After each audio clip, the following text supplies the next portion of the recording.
Good morning students. तो पिछले वाले वीडियो में अपन ने जो इलेक्ट्रिसिटी चैप्टर था, चैप्टर नंबर 12, वो कंप्लीट कर लिया था और उसके इंटेक्स क्वेश्चन भी किए थे और कुछ एक्सरसाइज क्वेश्चंस भी मैंने दिए थे।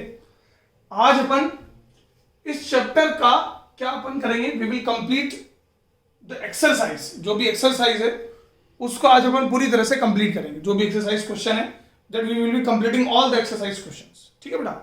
तो सबसे पहले जो कुछ 4 ऑब्जेक्टिव क्वेश्चन है वो अपन इसमें देखते हैं। ठीक बेटा। तो पहला क्वेश्चन आप सब लोग पढ़ेंगे ध्यान से अपनी बुक। तो इसमें लिखा हुआ है a piece of wire of resistance R is cut into 5 equal parts.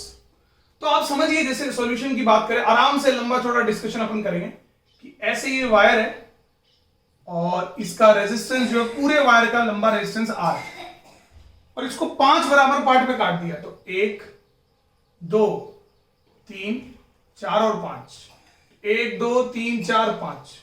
तो हर एक पार्ट का resistance R by 5, R by 5, R by 5, R by 5 और R बाई 5 हो जाएगा।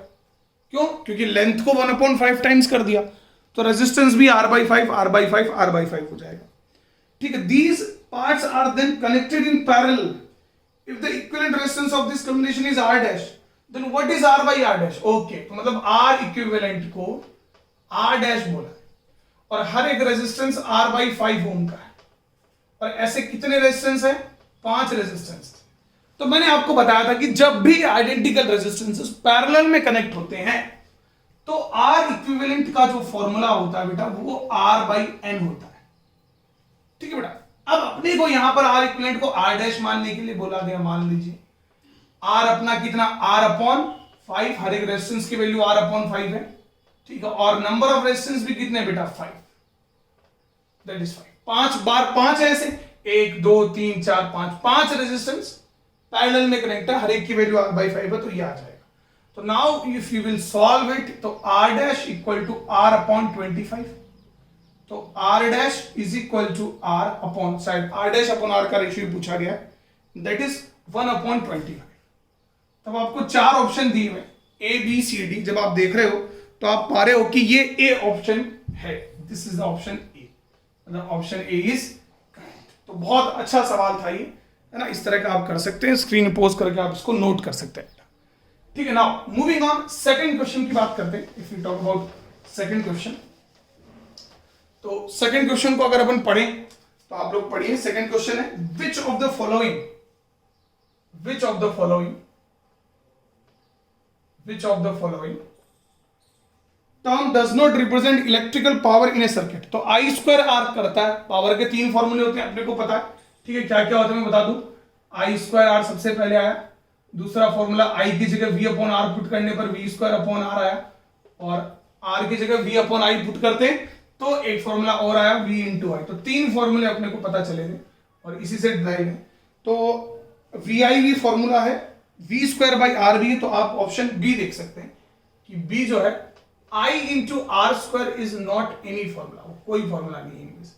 ठीक है। तो यार वही पूछा है कौन फॉर्मूला नहीं है, तो इसलिए बी ऑप्शन इज करेक्ट। ठीक है बेटा। Now this was very nice question. अब अपन आगे बढ़ते हैं। जस्ट एक फॉर्मूला बेस्ड क्वेश्चन था, ऐसा कुछ नहीं था। क्वेश्चन नंबर 3 एक पैटर्न का सवाल है जिसको आपको ध्यान से देखना है। It is a pattern question. ठीक है बेटा। An electric bulb is rated 220 volt 100 volt. देखो आमतौर पर जो भी आपको बल्ब मिला, an electric bulb is rated, तो कोई भी बल्ब जब मार्केट में आप खरीद के लाते हो तो उसकी रेटिंग होती है। जैसे उसकी रेटिंग 100 वोल्ट का, तो वो 100 वोल्ट का पावर कब जनरेट करेगा? जब 220 वोल्ट आप उसमें लगाओगे। बहुत इंपॉर्टेंट बात है। 100 वोल्ट का पावर वो तभी जनरेट करेगा जब आप उसमें 220 वोल्ट लगाएंगे, अदरवाइज जनरेट नहीं करेगा। अब वो बोल रहे हैं कि जब मैं इसमें 110 वोल्ट लगाता हूं तब कितना पावर कंज्यूम करेगा। समझ रहे हो? द क्वेश्चन इज कि जब मैं 110 वोल्ट लगाऊंगा तो कितना है। तो जब भी ऐसा सवाल, कई सवाल, जब भी ऐसा क्वेश्चन आए, find out the resistance of the bulb. क्यों? क्योंकि अगर आप वोल्टेज चेंज करोगे तो रेजिस्टेंस में चेंज कोई फर्क नहीं पड़ता, क्योंकि resistance does not depend upon voltage and current. तो रेजिस्टेंस निकाल लेते। तो पावर का फॉर्मूला होता है V स्क्वायर अपॉन R। ये फिक्स पैटर्न है, मैं आपको बता रहा हूं। तो R will be V square by P। Now voltage is what? 220। तो 22 इंटू 22 इंटू, मतलब 220 इंटू 220 लिख सकता हूं, कोई दिक्कत वाली बात नहीं है, अपॉन 100। ये 0 से 0 गया तो रेजिस्टेंस विल बी व्हाट 484 ये रेजिस्टेंस है, दिस इज अ रेजिस्टेंस। अब आप इसी बल्ब को अगर आप ये बल्ब था ब्राइटनेस दे रहा था, अब इसी बल्ब को अगर आप 110 वोल्ट लगाते हो तो पावर क्या जनरेट करेगा, that will be different power, क्योंकि आपने कम वोल्टेज लगाया तो पावर कुछ अलग होगा। वो क्या अलग होगा वो अपने को सॉल्व करना होता है, लेकिन रेजिस्टेंस इसका वही रहता है, रेजिस्टेंस इज 484 ये सत्य। तो therefore power equal to V square by R। ठीक है बेटा, ध्यान देना, आपको समझ में आ जाएगा। V स्क्वायर का मतलब कितना हो गया, 11 इंटू 11 इंटू 100 लिख सकता हूं मैं कैलकुलेशन इजी करने के लिए। R 484 22 इंटू 22 था, 22 इंटू 22 11 दूनी 22 11 दूनी 22 और ये 25 चौक 100, तो पावर इक्वल टू 25 वॉट। समझ रहे हो, 25 वोल्ट जो है वो कम हो जाएगा। आप इसको ऐसे भी देख सकते थे, है ना, ये तो एक तरीका हो गया इसको सॉल्व करने का, न्यूमेरिकली सॉल्व करने का। ठीक है बेटा, इसको आप नोट कर सकते हो। एक तरीका मैं आपको और बताता हूं, जिससे आप ये तरीका जब आपको समझ में आ गया तो वो तरीका आपको आसानी से समझ में आ जाएगा कि रेजिस्टेंस में कोई परिवर्तन नहीं आता। तो देखो एक अलग तरीका जो सिर्फ यहां पे लग सकता है, क्या कि पावर का फॉर्मूला होता है V square upon R। When you change the voltage, जब आप एक वोल्ट से दूसरा वोल्ट लगाते हो तो रेजिस्टेंस में कोई फर्क नहीं पड़ता, तो आपका रेजिस्टेंस जो है वो कांस्टेंट है। तो आपका जो पावर है that is directly proportional to V square. समझ रहे हैं? अब आपने क्या किया, V जो है आपका V डैश जो है that is V by 2, half हो गया, 110 वोल्ट हो गया, 220 वोल्ट से 110 वोल्ट हो गया, तो पावर कितना हो जाएगा, पावर विल बी 1/4 टाइम्स। समझ रहे हैं? और 1/4 टाइम्स का मतलब क्या हो गया बेटा, 100 अपॉन, तो आप 100/4 कर सकते हैं, तो दैट विल बी 25 वोल्ट। तो ऐसे डायरेक्ट आंसर भी आपके पास आएगा। ठीक है, मेथड है, कॉन्सेप्ट है, कॉन्सेप्ट आपको समझ में आ गया। आप लंबा सॉल्व करो, छोटा सॉल्व करो, it depends on you. Screenshot लेके लिख सकते हो। ठीक है, अब अपन आगे बढ़ते हैं।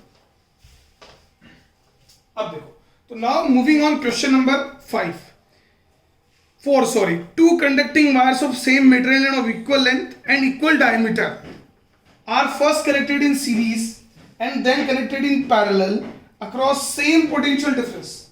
The ratio of the heat produced in the series and parallel combination will be, तो ध्यान देना बेटा सारे बच्चे, 4 two conducting, इस तरह से आप लिख सकते हो। पहले सीरीज में कनेक्ट किया, मतलब दो कंडक्टर है, हाँ, तो अपन मान लेते हैं दोनों का सब कुछ सेम है, लेंथ सेम है, डायमीटर सेम है, नेचर मटेरियल सेम है, तो अपन ये मान सकते हैं कि दोनों का रेजिस्टेंस जो है वो सेम रहेगा, मान क्या सकते रहेगा ही, और उनको V वोल्टेज से कनेक्ट किया, तो दोनों में जो R इक्विवेलेंट है, तो R equivalent will B 2R। ठीक है, यही है। तो in same potential the ratio between series to the parallel, तो हीट प्रोड्यूस इन सीरीज, तो V square upon R equivalent into T, that will be V square T upon 2R। ये heat produce in series आ गया। ठीक है बेटा, अब उसके बाद इन्हीं को पैरेलल में कनेक्ट कर दिया। आप देखो ये R है और ये R पैरेलल में कनेक्ट कर दिया, और ये V वोल्ट की बैटरी। ठीक है, now R equivalent will be what, R by 2 हो जाएगा। ठीक है, now H in parallel will be what, heat produce in parallel will be what, दोबारा वोल्टेज सेम है तो वही फॉर्मूला लगाना पड़ेगा, V square R equivalent into T, तो H parallel will be V square upon ये 2V स्क्वायर इंटू ये हो जाएगा बेटा, क्योंकि नीचे R बाई 2 आता है। अब आपको सीरीज अपॉन पैरेलल का रेशियो निकालना, heat produce in series and heat produce in parallel, तो heat produce in series upon heat produce in parallel, तो that is V square T upon 2R into parallel नीचे तो cross multiply कर दो, तो RT upon 2V square T, यही आएगा, R upon 2V square T, यही आएगा। ठीक है बेटा, तो ये यहां से कैंसिल हो जाएगा सब, और ये answer will be heat produce in series upon heat produce in parallel is 1/4 will be the answer. ठीक है, तो आप देखेंगे तो जैसे पहले वाले का तो D आया था, मैं बताना भूल गया 25 वोल्ट, और इसका जो है 1/4, that is C option will be correct. ठीक है बेटा, तो ये आपके 4 ऑब्जेक्टिव क्वेश्चन जो थे, दैट इज वेरी इजी, बहुत आसान है, लिख सकते हो आप लोग। ठीक है बेटा, now we will move to next question, that is question number 5, है ना। 5 देखते हैं।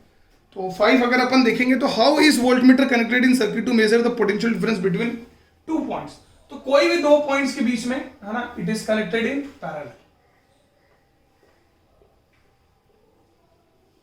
Connected in parallel. जैसे कोई भी 2 पॉइंट है, इनके बीच में अपने को पोटेंशियल डिफरेंस मेजर करना है, तो उसके लिए पैरेलल में कनेक्ट होता है, connected in parallel like this. ठीक है बेटा, तो ये आप लिख सकते हैं, कोई दिक्कत वाली बात है नहीं, बहुत आसान सवाल है। एक copper wire has a diameter of 0.5 millimeter and resistivity is 1.6. How will the length of this, what will be the length of this wire to make the resistance of 10 ohm? How much the resistance change if diameter is double? तो मैं पूरा calculation नहीं करूंगा, calculation आप लोग करना, है ना, कोई इतनी वो बात नहीं है, बस समझा देता हूं कि क्या कॉन्सेप्ट है इसमें। 6, एक कॉपर वायर, तो सबसे पहली बात कि एक कॉपर वायर, तो डायमीटर आपको दिया हुआ, जो दिया हुआ, तो radius will be 0.5 upon 2 into 10 की पावर -3 मीटर, क्योंकि मिलीमीटर में दिया हुआ। ठीक है, ये आपको लिखना, तो 0.25 हो जाएगा, है ना, 0.25 हो जाएगा, तो that will be your radius. फिर उसके बाद में रेजिस्टिविटी दिया हुआ 1.6 इंटू 10 की पावर -8 ओम मीटर। ठीक है, ये दिया हुआ। What will be the length of the wire to make resistance of 10 ohm. तो अपने को एरिया चाहिए, तो एरिया क्या होता है बेटा, पाई आर स्क्वायर, ध्यान रखना, रेडियस होता है। तो आर इक्वल टू फॉर्मूला क्या होता है, R equal to rho L upon A. ठीक है, तो अगर अपन देखेंगे अपने को लेंथ चाहिए, तो लेंथ का फॉर्मूला आएगा आर ए बाई रो। अब आप मुझे बताओ, आपके पास आर है, ए है, रो है, आप वैल्यू पुट करो, put all values and obtain the value of, put all values. इतना तो आप कर ही सकते हो, इतनी मेहनत तो आप लोग करोगे। Put all values, R A और रो, सबकी वैल्यू पुट करो, और उसके बाद में आप देखो, अब देखो how much the resistance change if the diameter is double. तो इसका जो बी पार्ट समझिए, वैसे अघोषित बी पार्ट है, लिखा हुआ नहीं है, तो रेजिस्टेंस का फॉर्मूला होता है rho, R equal to rho L upon A. ठीक है बेटा, तो इफ द, क्या लिखेंगे अपन, इसको अपन ये भी लिख सकते हैं rho L pi R square. ठीक, लेकिन बात किसकी कर रहा है, डायमीटर की कर रहा है, डायमीटर इज डबल, तो डायमीटर डबल करोगे तो रेजिस्टेंस भी डबल होगा। ठीक है, तो आप लिख सकते हो resistance is directly proportional to 1 upon R square. ठीक है, now your R dash is 2 times of R, diameter double करने का मतलब रेजिस्टेंस भी डबल हो गया, तो रेजिस्टेंस, सॉरी, रेडियस भी डबल हो गया, तो resistance will be what, R by 4, inversely proportional है ना, वो भी स्क्वायर के। ठीक है, स्क्वायर के इनवर्सली प्रोपोर्शनल होने का मतलब क्या हुआ कि ये 4 टाइम्स हो जाएगा, 4 टाइम्स हो जाएगा, तो आर क्या हो जाएगा, 1 अपॉन 4 टाइम्स हो जाएगा। ठीक है बेटा, तो ये आप लिख सकते हो। This is your 6th question. 7th question is totally based on what, किस पर बेस्ड है बेटा, ओम्स लॉ पे बेस्ड है। ग्राफ पेपर के अंदर मैं चाहूंगा आप सब लोग घर पे ग्राफ प्लॉट करें इन सब वैल्यूज को लेकर, है ना, प्रैक्टिकल बेस्ड सवाल है, प्रैक्टिकल में करते भी अपन। ठीक है बेटा, एक जो है 7th क्वेश्चन, रेजिस्टेंस मैं आपको निकाल के बता सकता हूं, 7th है ना, 7th, द वैल्यूज ऑफ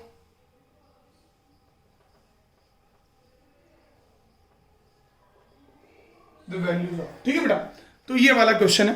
अब आप इसको ध्यान से देखेंगे तो कोई भी वैल्यू ले लीजिए आप, let it take any value ना, जैसे अपन ने करंट दिया हुआ अपने को 1 एम्पियर और वोल्टेज दिया हुआ 3.4 वोल्ट, कोई भी वैल्यू ले लीजिए, और यहां से रेजिस्टेंस निकाल सकते हैं अपन। रेजिस्टेंस क्या होता है, V अपॉन I, तो resistance will be what, 3.4 upon 1, तो रेजिस्टेंस विल बी 3.4। बाकी आपको क्या पूछा है बेटा, you have asked the graph भी आपको प्लॉट करना, तो V और I का ग्राफ प्लॉट करके भी आप कर सकते हैं, वो टोटली प्रैक्टिकली बेस्ड सवाल है, प्रैक्टिकल बेस्ड क्वेश्चन है, प्रैक्टिकल में खूब किया जाता है। अब क्वेश्चन नंबर 8 पे आते हैं, नोट कर लिया होगा सबने। Question number 8, when a 12 volt battery is connected,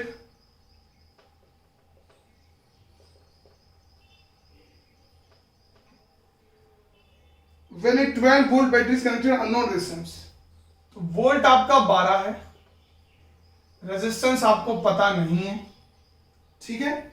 there is a current of 2.5 milli ampere, okay 2.5 into 10 की पावर -3 एम्पियर। तो रेजिस्टेंस होता है V अपॉन I, बहुत आसान है। तो वोल्टेज इज 12 अपॉन 2.5 इंटू 10 की पावर -3, ठीक है। तो आप आराम से सॉल्व कर सकते हैं, आप इसको देखेंगे तो ये -4 हो जाएगा, तो 12 इंटू 10 की पावर 4 अपॉन 25, ठीक है। अब ये 2 से क्या तो 4 हो जाएगा, ठीक है। तो 12 चौके 48, 4800 ओम आप इसको लिख सकते हैं, दैट इज द रेजिस्टेंस, ये रेजिस्टेंस आ जाएगा, ठीक है बेटा। आराम से सॉल्व कर सकते हैं, बहुत आसान सवाल है, ठीक है। अब अगला सवाल क्वेश्चन नंबर 9।